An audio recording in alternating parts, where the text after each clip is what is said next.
there, and welcome back to Coretha's Corner, where I like to say, treat yourself to something sweet and be sweet to somebody. These are some tough times we're living in right now.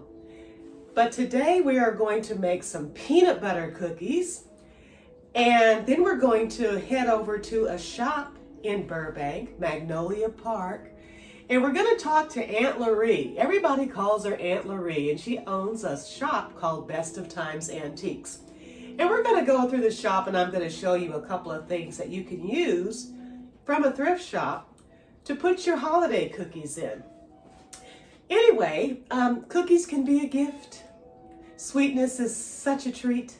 So anyway, let's go ahead and get started. What we're going to need for this recipe, what you're going to need is some peanut butter. It doesn't matter what brand you use. And if you want some crunchiness to your peanut butter cookies, get some crunchy peanut butter. But I always like mine to be nice and smooth. Of course, you can get Jif, you can get Skippy. I just happened to pick this up.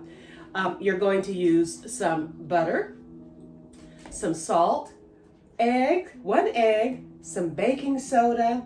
You need your white sugar, you need your brown sugar, and then you're going to need some flour. Just get some regular all-purpose flour. You know, it doesn't have to be anything fancy or expensive, just whatever you can afford or whatever you can find. And then you want to have your measuring cups to measure your dry ingredients. You want to have your measuring spoons. And I always, you know, you're going to have to mix this up. So I suggest using a mixer. Just a regular old hand mixer. You know, you can pick these things up from the secondhand store too for like $5. Then we want to make sure you have your favorite bowl to mix everything up in. I've had this bowl since I was in college. It's one of my favorites.